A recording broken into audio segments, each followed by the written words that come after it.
ये भरत महिमा में तुलसीदास जी आगे बता रहे हैं, कह रहे हैं सकल सने शिथिल रघुबर के गए कोस दुई दिन कर डर के जल थल देखि बसे निस बीते कीन गवन रघुनाथ प्रीते हुआ राम रजनी अवशेषा जागे सिए सपन अस देखा सहित समाज भरत जनु आए नाथ वियोग ताप तन ताए सकल मलिन मन दीन दुखारे देखी सासु आनु अनुहारे सुनिसिय सपन भय जल लोचन भय सोच बस सोच विमोचन लखन सपन ये नीक न होए कठिन कुछाय कुनाए कोए अस कहे बंधु सहित नहाने पूज पुराण साधु सन्माने। प्रसंग हमने आपको बताया था, इसमें लिखेंगे कि माँ सीता जी दो सपने देख करके व्याकुल हो उठती हैं और श्री राम जी को सपने के बारे में बताती हैं तो श्री रामचंद्र जी की आंखों में आंसू भर आते हैं। ऐसा तुलसीदास जी यहाँ पर बहुत ही सुंदर सा चित्रण किया है। कह रहे हैं सकल सने शिथिल रघुबर के, जो भरत जी हैं वो इतना प्रेम में डूब गए हैं श्री रामचंद्र जी के। जब निषाद राम ने कहा देखो वो कामदगिरी पर्वत है, वहाँ नदी है, वहीं पे तीनों लोग रहते हैं, तो वो भाव विभोर हो गए। तो अब तो दर्शन हो ही जाएंगे। उस प्रेम के कारण उनका जो शरीर था वो क्या हुआ, शिथिल हो गया, जम सा गया। मानो ऐसा लग रहा था जैसे उनका शरीर जम सा गया हो। तो वही कह रहे सकल सने शिथिल रघुबर के। रघुबर के का मतलब ये नहीं कि रामचंद्र जी के, रामचंद्र जी के प्रेम में, आगे वाली लाइन पढ़ना, गए कोस दुई दिनकर डर के।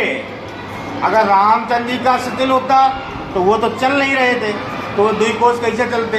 तो बात यहाँ हो रही है भरत जी की कि भरत जी श्री रामचंद्र जी के दर्शन के प्रेम में इतने आतुर हो गए कि उनका शरीर क्या हुआ, जम गया, शिथिल हो गया।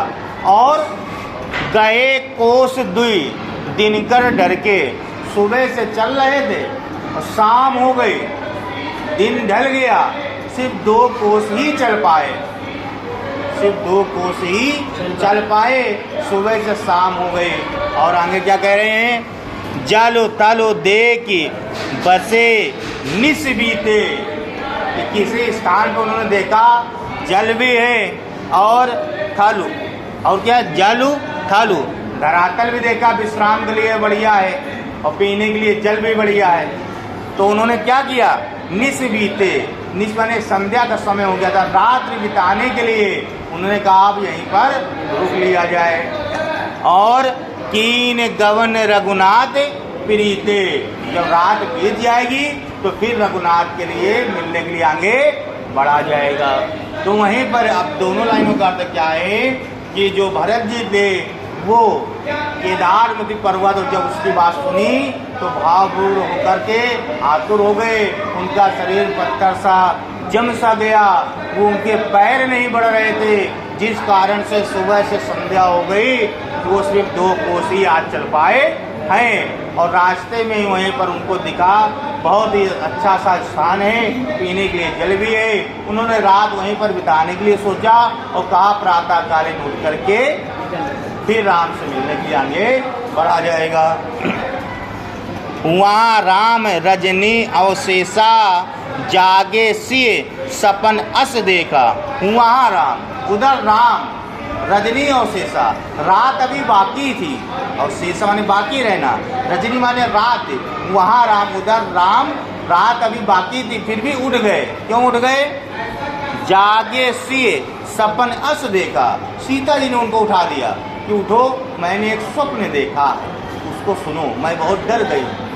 नारी है, नारी शक्ति ने स्वप्न देखा, उसको भय लगा, वो उठ करके बगल में उनके ईश्वर सो रहे थे, रामचंद्र जी उनको उठाया कि भैया तुम भी उठो, एक स्वप्न देखा, इसको सुनिए, देखिए क्या स्वप्न देखा। कह रहे हैं सहित समाज भरत जनु आए। सहित समाज, समाज यानी पूरे समाज समुदाय के साथ में भरत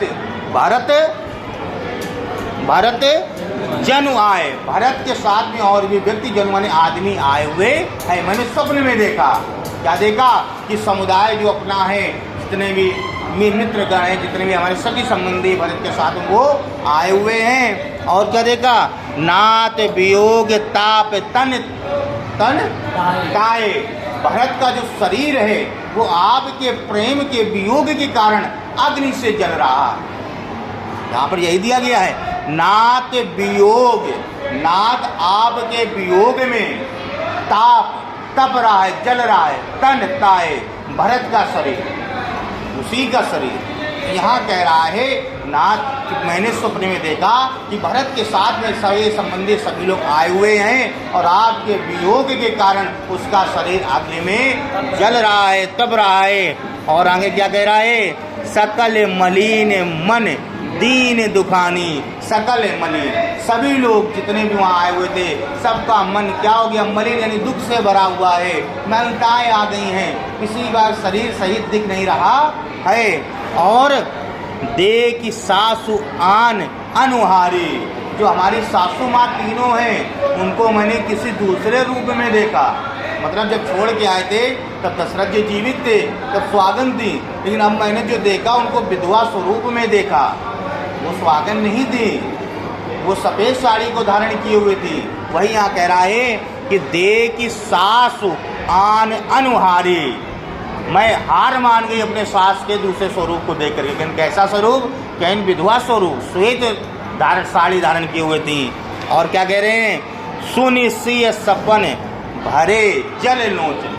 जब सीता जी के ऐसे वचन शब्दों को सुना, श्री रामचंद्र जी की आंखों में अश्रु आ गए। सिय सुनि वचन, सिय सपन, जब सीता जी के स्वप्न को उन्होंने सुना, भरे जल लोचन, उनके आंखों में आंसू आ गए। भय सोच बस सोच विमोचन, जो प्रभु दूसरे की सोच को खत्म करते हैं, यानी दूसरों को कष्ट होता है, दूसरों को पीड़ा होती है, उसको खत्म करते हैं, आज वो प्रभु खुद अपनी सोच में ही डूब गए। वही यहाँ लिखा हुआ है, भय सोच बच सोच विमोचन।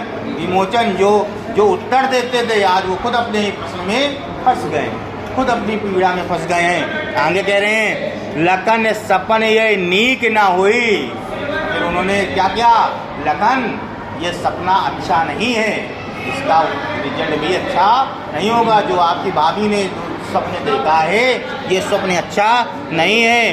कठिन कुचा सुनाइए कोई, अवश्य कोई बुरी खबर आने वाली है, कोई आकर के बुरी खबर हम लोगों को सुनाएगा।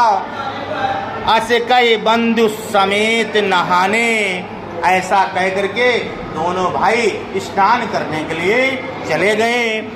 पूजी पुरार साधु सम्माने, और उसके बाद साधुओं ऋषि मुनियों की वंदना करके स्नान करके आए, साधु ऋषि मुनियों की वंदना करने लगे।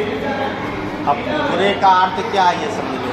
पूरे का जो अर्थ है वो ये होगा कि श्री भरत जी का शरीर राम के स्नेह में शिथिल हो गया। वो एक दिन में सुबह से संध्या तक सिर्फ 2 कोस ही चल पाए हैं, और उन्होंने रास्ते में एक अच्छा सा स्थान देखा जहाँ पीने के लिए जल था, वहीं पर रुक करके विश्राम किया और प्रातःकालीन फिर राम से मिलने के लिए चलेंगे, ऐसा सोचकर वहाँ पर विश्राम करने लगे। उधर अभी रात्रि बाकी थी, फिर भी श्री रामचंद्र जी उड़ जाते हैं। क्यों उड़ जाते हैं? क्योंकि माँ सीता ने एक सपने देखा, जो उन्होंने उनको दिखाया कि मैंने एक सपने देखा है, आप इसको ध्यान दीजिए क्या है, मुझे बहुत ही घबराहट हो रही है, ऐसा उन्होंने कहा। क्या सपने देखा? मैंने देखा भरत के साथ में पूरा समुदाय यहाँ आया हुआ है, भरत का शरीर आपके वियोग रूपी अग्नि में जल रहा है और जितना भी समाज आया हुआ है वो मलिन यानी चेहरे में थकावट, शरीर अस्त-व्यस्त दिख रहा है, मलिन प्रवृत्ति के दिख रहे हैं। और तो और मैंने माँओं को भी, जो हमारी सासू माँ हैं, उनको भी दूसरे स्वरूप में देखा है, जो विधवा का स्वरूप धारण की हुई थी। जब श्री रामचंद्र जी ने ऐसा सुना तो उन सीता जी के स्वप्न को सुन करके उनकी आंखों में आंसू आ गए। जो प्रभु दूसरे के सोच विचार को काटते थे, उत्तर देते थे, आज वो खुद सोच में पड़ गए हैं और उन्हें कहा है, हे लक्ष्मण भैया, आपके भाभी का ये स्वप्न अच्छा नहीं है, अवश्य कहीं से कोई बुरी खबर आने वाली है। तो ऐसा कहने के बाद दोनों बंधु स्नान करने के लिए चले जाते हैं। स्नान करके आकर के वंदना करते हैं और ऋषि मुनियों की भी वंदना करते हैं।